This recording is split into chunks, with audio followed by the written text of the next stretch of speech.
Dans cet exercice, nous allons travailler sur le cutter que nous avons sculpté plus tôt. Nous allons apprendre comment créer des caractéristiques mécaniques basées sur un volume sculpté. Nous utiliserons pour ceci les outils que nous avons déjà utilisés dans les précédents exercices et nous en apprendrons également des nouveaux.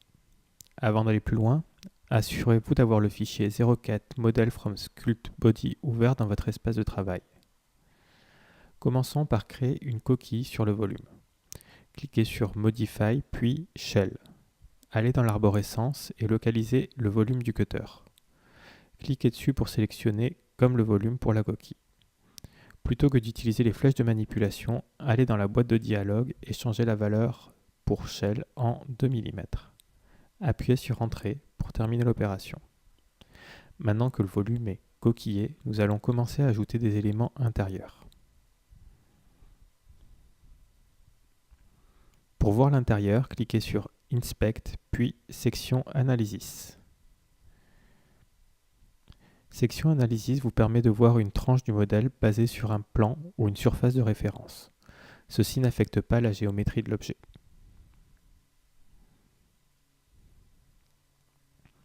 Allez dans l'arborescence et affichez les plans d'origine.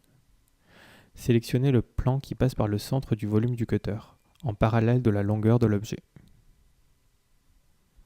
Vous devriez voir la moitié de l'objet coquillé. Cliquez sur OK pour confirmer. Vous allez maintenant définir des trames internes, ou webs. Allez sur la vue de droite à l'aide du cube de visualisation. Cliquez sur Sketch, puis Line. Choisissez le plan parallèle à la section visible. Allez dans l'arborescence et affichez les sketches, les esquisses. Vous devriez voir certaines esquisses qui ont déjà été créées. Nous allons les utiliser comme référence pour tracer nos lignes. Plaçons maintenant notre première ligne. Passez le curseur au-dessus du profil de la lame jusqu'à ce que votre curseur s'aimante à la grille. Assurez-vous de placer le premier point de la ligne en dehors du corps du cutter. Si vous avez du mal à vous attacher aux intersections de la grille, vous pouvez zoomer dessus et la grille s'agrandira en conséquence. Cliquez pour placer le début de votre ligne. Tirez votre ligne sur toute la longueur du cutter jusqu'à l'autre extrémité. Cliquez pour placer le point final de la ligne.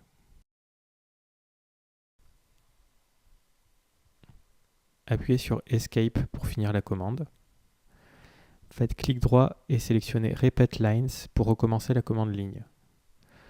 Maintenant, recommencez les mêmes manipulations sous le tracé de la lame. Aimantez-vous à une intersection de la grille. Cliquez pour placer le premier point de la ligne et étirez la ligne jusqu'à atteindre l'extrémité du corps du cutter au-delà de l'esquisse du cercle. Aimantez-vous à une intersection de la ligne pour placer votre point final. Appuyez sur Escape pour finir l'opération.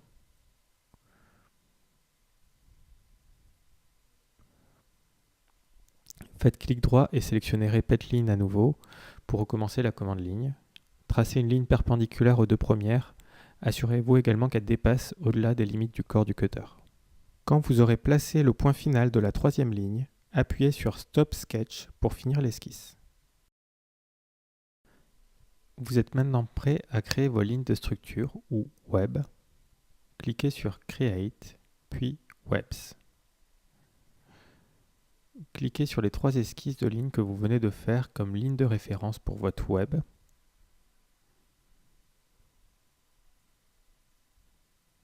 Voilà. Changez la valeur de l'épaisseur à 2 mm et appuyez sur Entrée pour terminer l'opération. Cliquez sur OK. Créez une autre web. Dans cette partie, vous créerez une toile sur le côté opposé du cutter. Maintenant que vous avez créé des toiles d'un côté, vous allez devoir dupliquer l'opération de l'autre côté. Nous allons faire ceci en éditant le Section Analysis. Allez dans l'arborescence et développez le dossier Analysis. Faites clic droit sur l'analysis et sélectionnez Edit. Dans la boîte de dialogue, cliquez sur la croix rouge pour désélectionner le plan précédent. Faites tourner la vue pour en voir le côté gauche. Sélectionnez le côté gauche du plan central. Vous devriez voir l'autre moitié sans l'étoile. Cliquez sur OK pour terminer.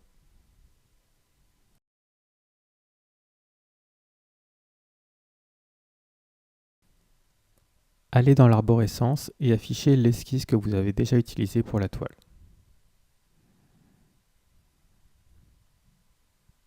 Voilà.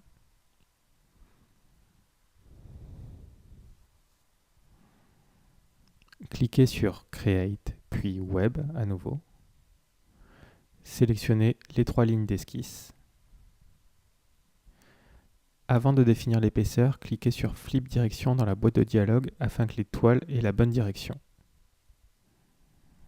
Définissez l'épaisseur à 2 mm et cliquez sur OK pour terminer. Vous avez maintenant vos lignes de structure sur les deux côtés de l'objet. Dans cette partie, nous allons maintenant créer un bossage sur nos toiles. Nous allons maintenant faire un bossage taraudé à l'intersection des lignes de structure. Cliquez sur Sketch, puis Circle, puis Center Diameter Circle. Cliquez sur le plan où les structures se coupent. Survolez maintenant avec le curseur l'intersection jusqu'à ce que votre curseur s'aimante au centre de l'intersection. Cliquez pour placer le centre du cercle.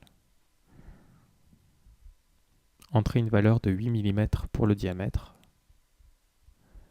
et appuyez sur Entrée pour valider.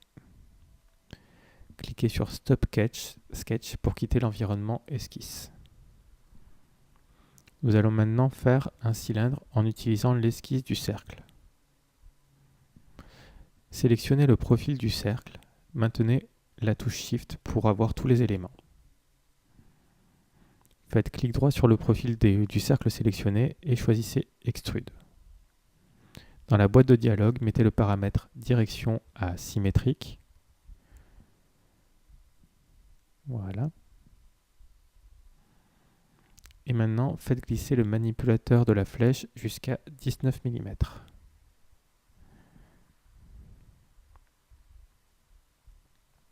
Changez le paramètre opération de Cut à New Body et cliquez sur OK pour terminer.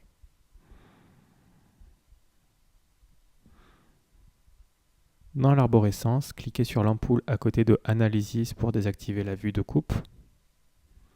Vous devriez maintenant voir le cylindre dépasser des deux côtés du cutter.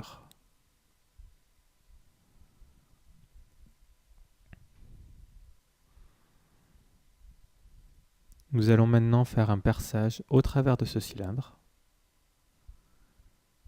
Cliquez sur Create, puis Hole. Survolez la surface du cylindre jusqu'à voir son centre apparaître.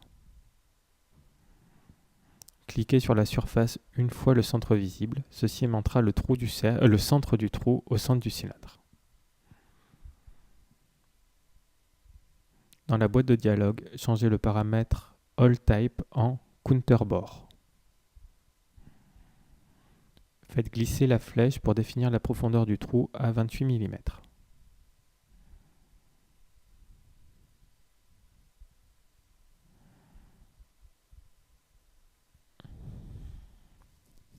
Hop, 28.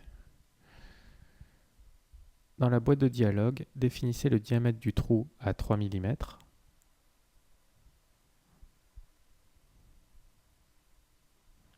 Maintenant, faites glisser la flèche pour déterminer la profondeur du contre-alésage jusqu'à 15 mm.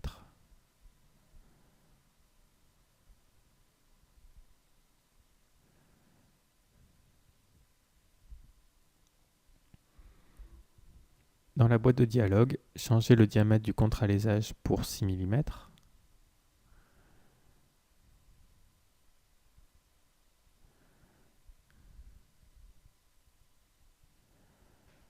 Et cliquez sur OK pour terminer. Hop, tout devrait apparaître correctement si vous avez bien respecté les opérations.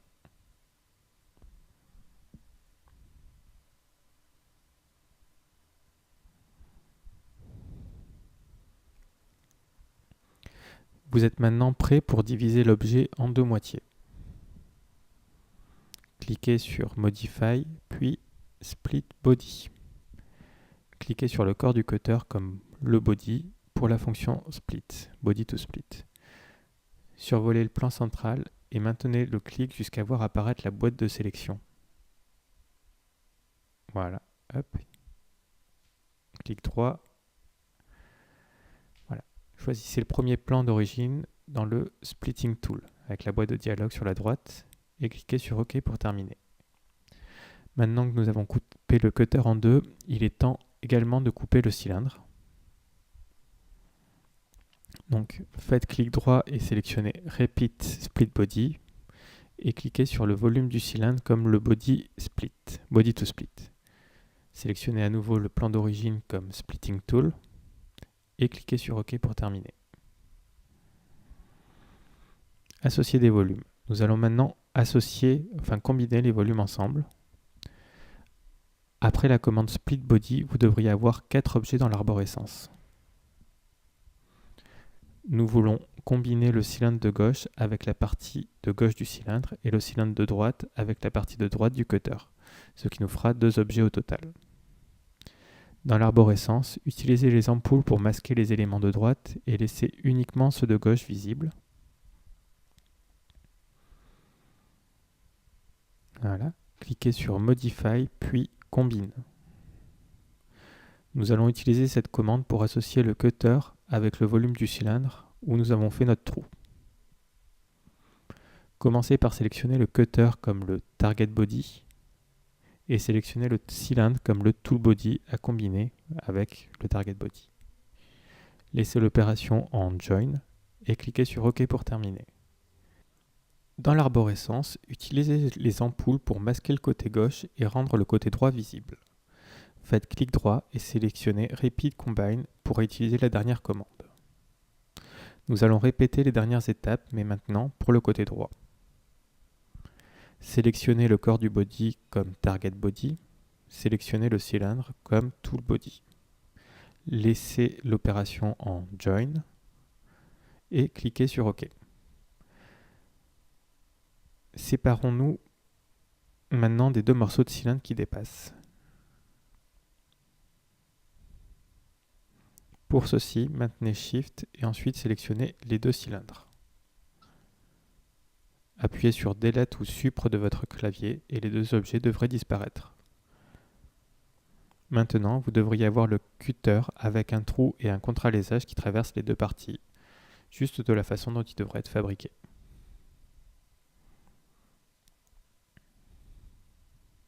Hop. Voilà, en affichant les 2 côtés.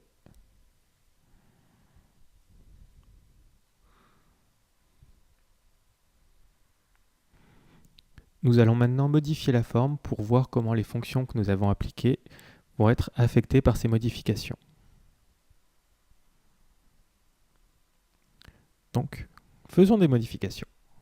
Localisez dans la timeline en bas de l'espace de travail les opérations de sculpting pour revenir dans le temps en double-cliquant dessus. Cliquez droit dessus et faites Edit. On revient donc dans l'environnement de Sculpt et on peut faire des changements directement sur le volume du cutter.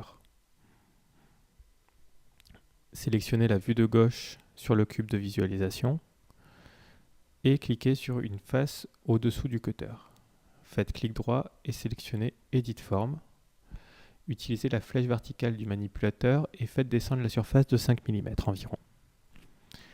Sélectionnez une des arêtes de la garde et des doigts. Utilisez la flèche de manipulation et faites descendre l'arête de 5 mm aussi. Cliquez sur OK pour confirmer. Cliquez sur Finish Form pour confirmer les changements.